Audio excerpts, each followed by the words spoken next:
All right here on the Pepper Stewart Show. We've got a lot of stuff going on tonight, all the time, every time. And we've got a special guest right here. We're going to talk to Ryan Weaver. And those of you that have followed the show for years, you were here when the announcement was made with the PBR that Ryan Weaver was the patriotic voice of the PBR. And that was a couple of years ago. So we're going to go back, touch on that, and kind of see what's going on from there. And with that, Ryan, are you with us? I am. How y'all doing? Oh man, we're doing great, man. It's a lot of stuff going on in the world, and especially here in America. You know, whether you're masked up or locked up, a lot of stuff's going on. You know, the last time we talked was back when you burst onto the scene as the patriotic voice of the PBR. So kind of tell us what that was like. Well, it was a pretty awesome experience. I mean, I went from regional shows and having a couple music videos out on national television and internationally. But at the World Finals in 2017, I replaced Steven Tyler as the headliner on their Saturday night.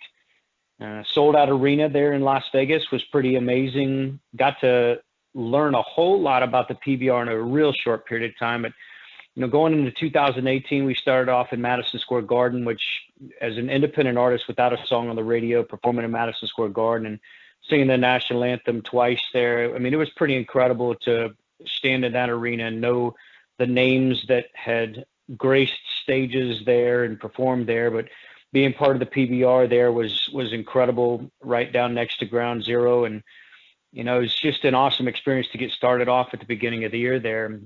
Throughout the entire year, we did a total of 14 shows in 2018, which at every major arena across the nation from the East Coast to the West Coast. And it was, I think that the best part about it was getting to learn so much about the sport and, you know, the fans and folks that welcomed me with open arms as the new guy in town that was, you know, performing on, you know, on the, at the beginning of the shows and really loving the message, and the patriotism of the PBR was just incredible.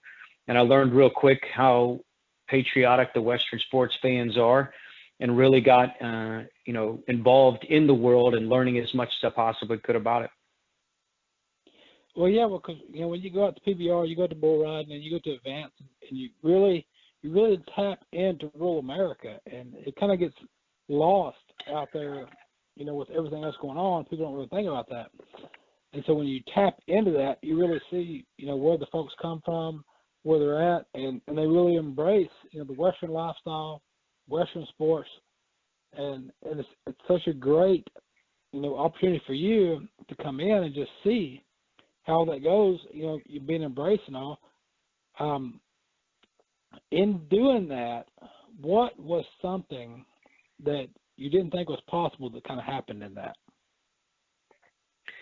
Well, you know, it's a tough question to answer really, because based off of my background and where I came from with almost 21 years on active duty, losing my brother in Iraq in 2004, my brother-in-law in Afghanistan in 2013, you know, I'm a firm believer that anything is possible, and hard work, dedication, grit, determination, all those different things that are encompassed in hard work.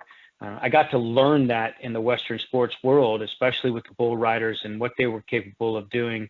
So it's really hard to say, you know, what I thought before was impossible that could be possible, but there were so many things that I got to experience that when I first started in country music, I said to myself that, and said on interviews, not just to myself, but I would have to, you know, reinforce my motivation every single day. But when I was asked, what are your goals in country music? And I always said I wanted to be singing in arenas with people singing my songs, and sold out arenas. Well, the PBR gave me an opportunity to do just that, because I would teach every single one of the audiences the chorus to That's What America Means to Me. And they would be singing it back to me on every one of these arena shows. So I got to live that dream on every show. But I will tell you, living that dream on top of being able to see just how many people out there supported our law enforcement, first responders, and military was incredible. I was brought to be the patriotic voice of professional bull riders because I did have a military background, and I also lost my two brothers, and we were honoring our fallen law enforcement, first responders, and military across the board, at every show that we did, because the professional bull riders are an immense supporter of all of our heroes across the nation. Yeah, I mean, it's great. Even today, with all the stuff going on, what the PBR has done for the fans and for those that follow, and it's just, pure greatness for what they've been able to do. Now, with all the venues that you've played before and after, with PBR, of all the venues that you've played, what is the favorite place that you've been to that you're like, man, this is a great place to perform, that you really enjoyed?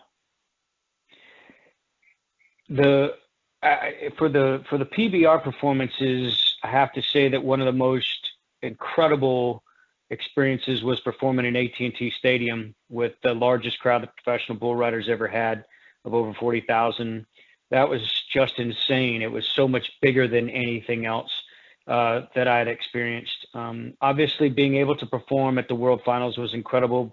Madison Square Garden was incredible. To be able to say that I've done those venues, because those venues are known worldwide and those events are known worldwide. I've been on the Grand Ole Opry stage. I performed there on September 11th of 2015 with Charlie Daniels introducing me to come out on stage, and got to sing a song that I wrote for my brother. So that was a pretty incredible experience. In the Ryman Auditorium stage, I've been able to perform on as well. So, I've had just amazing experiences. And I would say that I'm the example of the American dream. If it can happen, if anybody can do it, if I can do it, anybody can do it. And, the PBR gave me some amazing, amazing experiences. Now, I will say also that I was able to go over to Australia and perform in Australia for the Australian PBR for 3 shows over there. And the Australians just really knew how to treat Americans well. They love Americans. Their crowd is just incredible. And it'll surprise you to know that at the Australian PBR events, they sing their national anthem. The entire crowd sings their national anthem at the top of their lungs when whoever is singing it sings it. And America, we're patriotic and we love our red, white, and blue. But to hear a crowd, an arena crowd, singing their national anthem like that, it really just showed what a kindred spirit both countries have with each other and their pride and patriotism for their heroes. Yeah, that's something, because you don't think about those things until it comes about. Nobody really would, dives into, America, Australia, and other countries as far as the patriotism is to those countries until you get out there and you see kind of what's going on. Absolutely. Now, right now, a lot of folks, in your shoes, performers, artists, and things, are kind of, not necessarily locked down, but, quarantined, or, whatever the government wants to call it at this time.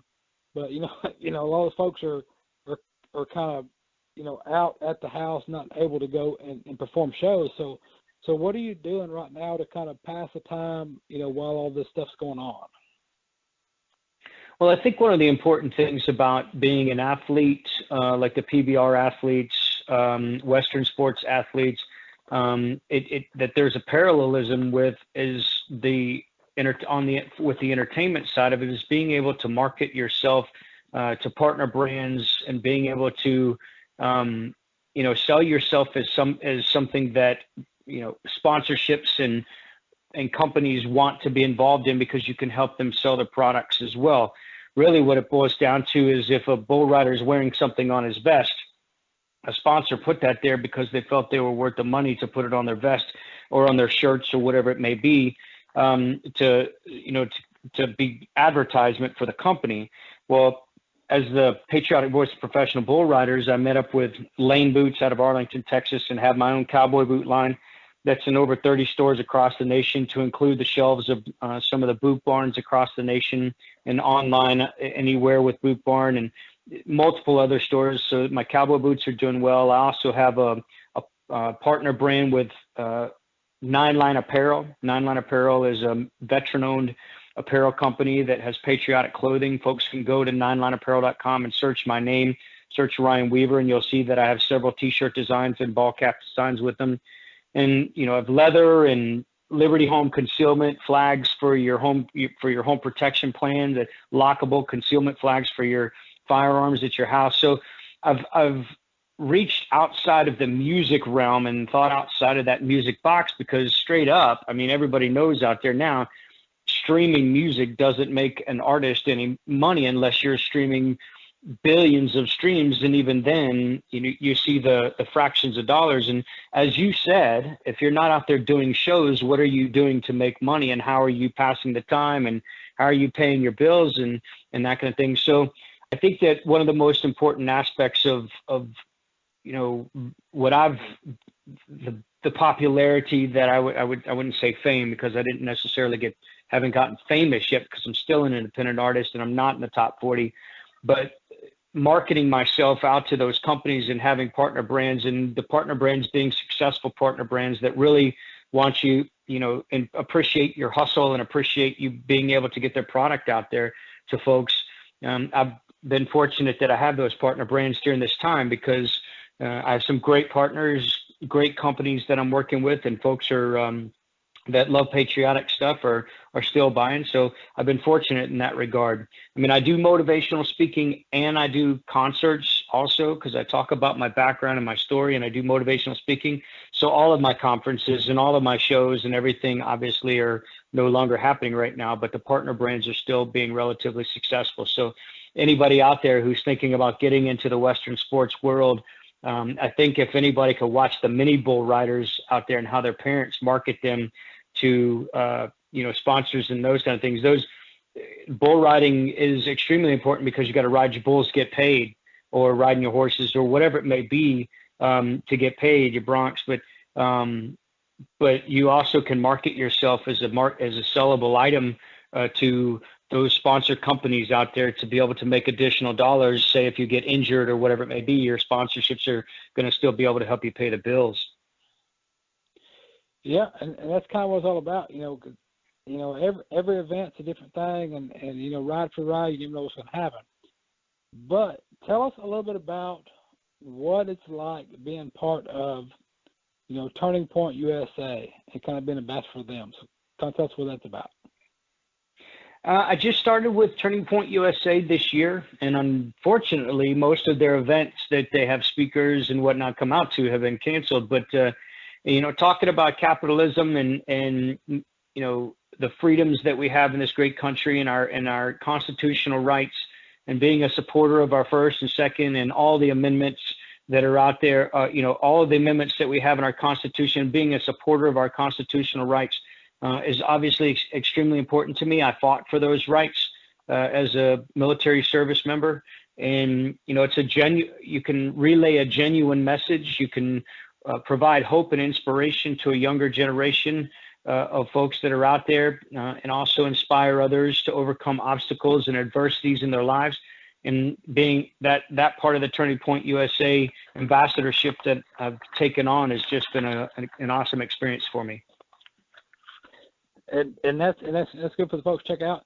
Now, I did see it on the internet that you hang out with an old guy I know by the name of Chad. So what can you talk about hanging out with old Chad Prather? How was that?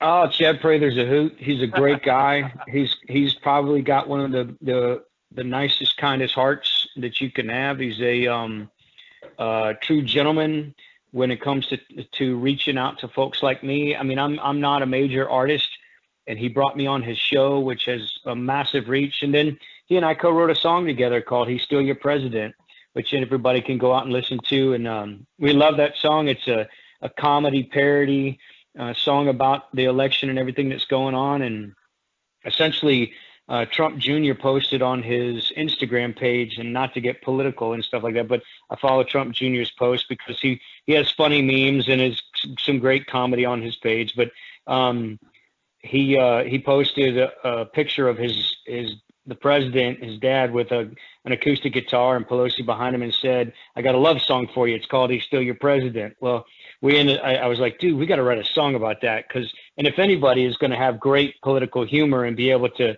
wordsmith it because he speaks so great, it would be Chad Prather. So we wrote it via emails and text messages and recordings and all that. Because as soon as I got done with an interview with him, we all started hitting, the lyrics on this song. And then we went down and recorded it shortly thereafter. So we weren't together to be able to write the song, but it turned out to be a pretty funny one. Yeah, and that's a good for folks to go check out. Now, if anybody's looking for you and want to know where you're at, of course, right now, with the quarantine and all the stuff going on, there's not a lot of shows happening. But if folks want to go check you out, subscribe to what you're doing, and catch you in the future, where's the best place to find you at? WeaverCountry.com is my website. It has all my social media on there. But if anybody wants to go directly to my Facebook page, it's at Ryan Weaver Country. And my Instagram is also at Ryan Weaver Country. If they want to go check out some YouTube videos, it's just Weaver Country if you look it up on YouTube. But all my YouTube videos are there. All right. Well, we will send the folks that way, have them check you out. And we appreciate you visiting with us and telling the folks about what's going on. Last time we talked, it's been a while, so we just want to catch up and see what's going on. And we'll continue our support your way, and we appreciate the time. Well, I can't thank you enough for having me, just like you had me last time. I truly appreciate your support out there. Thank you.